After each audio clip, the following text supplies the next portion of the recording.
Dans la prochaine capsule, je vais te parler des quadrilatères. Un quadrilatère, c'est une figure à 4 côtés. Donc, dans le schéma qu'on t'a fait, on a parti du quadrilatère qui est général. Donc, sa seule caractéristique, c'est d'avoir 4 côtés. Et ensuite, on va aller vers le trapèze, qui a une caractéristique de plus qui se rajoute toujours. Et toutes les caractéristiques que le trapèze a et que le quadrilatère a, bien, le parallélogramme les a et on rajoute d'autres caractéristiques. Toutes les caractéristiques que le parallélogramme a, le losange ou le rectangle les a. Toutes les caractéristiques que le losange et le rectangle a, le carré les a. Donc, le carré, c'est le quadrilatère qui a le plus de propriétés, donc de caractéristiques qui le différencient. Fait que ça, c'est important. On parle du quadrilatère que sa seule caractéristique, c'est d'avoir 4 côtés. Et ensuite, toutes les autres vont avoir 4 côtés, mais ils vont se rajouter des choses, qu'on va les regarder ensemble.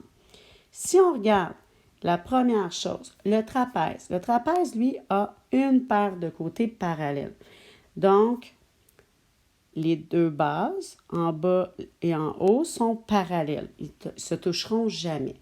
Bien, si on regarde le parallélogramme, bien lui, il y en a au moins une paire de côtés parallèles, mais il y en a même deux. Fait qu'on vient de rajouter une paire de côtés parallèles. Puis à partir du parallélogramme, toutes les autres, bien, ils ont aussi deux paires de côtés parallèles. Donc, le quadrilatère n'a pas de paire de côtés parallèles. On arrive au trapèze, une paire de côtés parallèles. Après, le parallélogramme en a deux. Le losange et le rectangle en ont chacun deux. Bien, ils en ont deux aussi. Et le carré a aussi cette caractéristique-là. Ensuite, si on y va un peu plus spécifique dans notre trapèze. Le trapèze, il y a deux types de trapèze. Si j'y vais avec trois types, le trapèze quelconque et après ça, plus spécifique, le trapèze isocèle. Mon trapèze isocèle a une paire de côtés parallèles, mais il y a aussi le fait qu'il est isocèle, deux côtés congrus. Et par le fait même, il va avoir des angles congrus deux par deux. Mais il y a aussi, si on regarde les diagonales, les deux diagonales qu'on va tracer sont congrues. Et notre trapèze rectangle. Le trapèze rectangle, lui, a toujours une paire de côtés parallèles, mais ce qu'on rajoute, le fait qu'il est rectangle, c'est des angles droits. Donc, il y a deux angles droits. Donc, on les a mis un peu plus bas parce que ces deux trapèzes-là, c'est des trapèzes qui sont importants, mais les caractéristiques qu'ils ont ne sont pas générales et le parallélogramme ne les a pas tous ces caractéristiques-là. C'est pour ça que nos flèches en haut, bien, ils disent si le quadrilatère s'en va vers le trapèze quelconque, toutes les caractéristiques du quadrilatère, le trapèze quelconque les a. Ensuite, c'est les caractéristiques du trapèze quelconque que le quadrilatère a. Et là, je suis rendue au le parallélogramme A. Là, je suis rendue au parallélogramme. Le parallélogramme, qu'est-ce qui se rajoute comme caractéristique? Deux paires de côtés congrus. Fait que si je regarde, mes deux côtés ici sont congrus et les deux côtés ici sont congrus. Donc, deux paires de côtés congrus. Et à partir du parallélogramme, bien, le losange a aussi, bien, il y a même plus. Il y a 4 côtés congrus. Fait qu'il y en a plus que deux paires. Lui, il n'y a pas juste deux par deux, c'est les 4 qui sont congrus. Donc, et le rectangle, lui, a exactement deux paires de côtés congrus. Si on va au carré, bien lui, il y a 4 côtés congrus. Donc, le fait de partir du parallélogramme avec deux paires de côtés congrus, bien après ça, tous les autres en ont au moins deux, mais même plus. Ensuite, si je regarde la prochaine caractéristique, le parallélogramme a deux paires d'angles opposés congrus. Si on regarde notre losange, il y a deux paires d'angles opposés congrus. Le rectangle, lui, ben, il y en a même plus. Il y a les 4 angles qui sont congrus et le carré aussi, il y en a 4 qui sont congrus. Donc, si on regarde les congrus, ça veut dire, si on regarde mon parallélogramme, 2 paires d'angles opposés congrus. Ça veut dire que l'angle qui est ici est congru à lui. Et l'angle qui est ici est congru à celui-là. Ensuite, dans mon losange, ben, les 4 angles sont congrus. Excusez, pas les 4. Ils sont congrus 2 par 2. Donc, lui est congru à lui. Et le petit, ici, est congru à celui-là.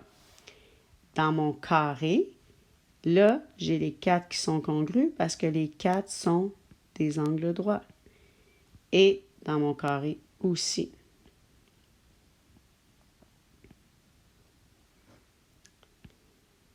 Ensuite,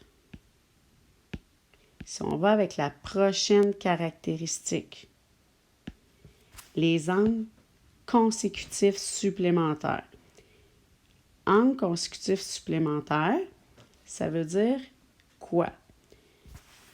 Consécutif supplémentaire veut dire angle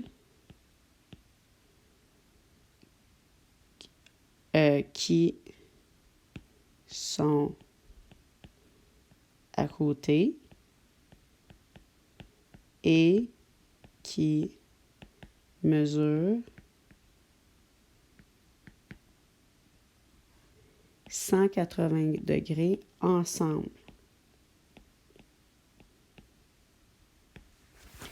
Donc, si je regarde mon parallélogramme, à chaque fois que j'ai un petit angle, j'ai un grand angle à côté. Fait que ça veut dire que, ben, un petit puis un grand, ça va faire 180.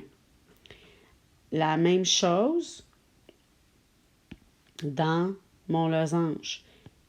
Les 2 angles consécutifs sont supplémentaires. Ça veut dire que l'angle rouge et l'angle bleu, ben, ensemble, c'est un grand puis un petit. Ça va être la moitié d'un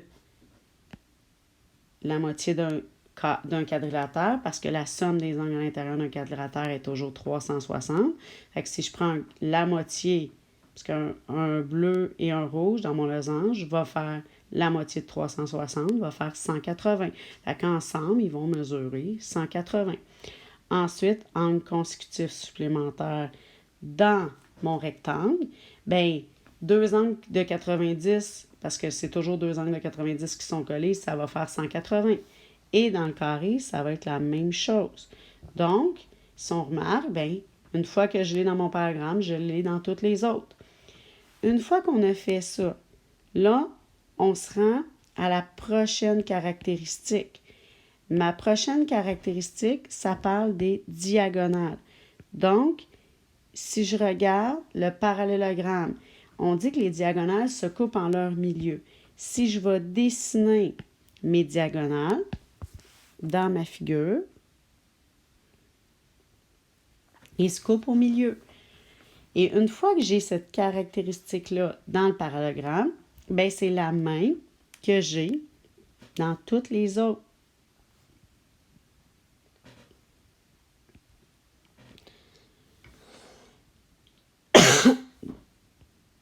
Donc, je peux dessiner, je vois qu'ils se coupent en leur milieu.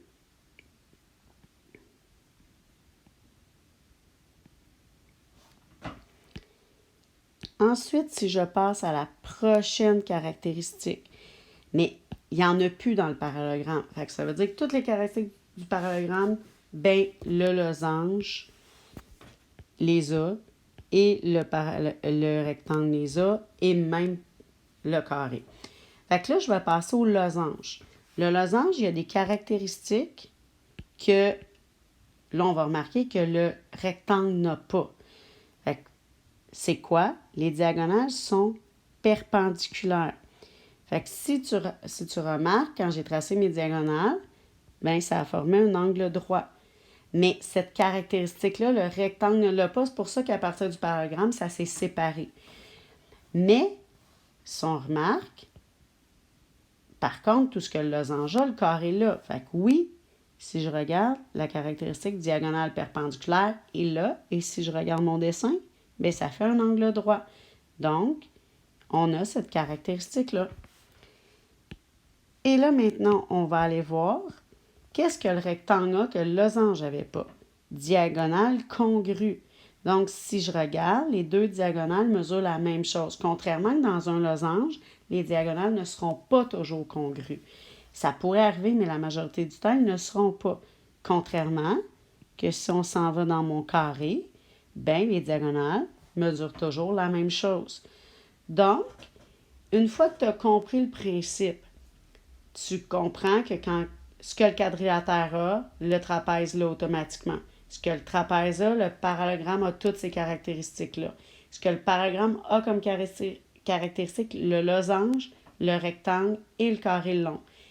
Et, par contre, ça se sépare. Losange et rectangle n'ont pas toutes les caractéristiques communes ensemble. Par contre, chacun des deux, toutes les caractéristiques qu'ils ont, le carré les a.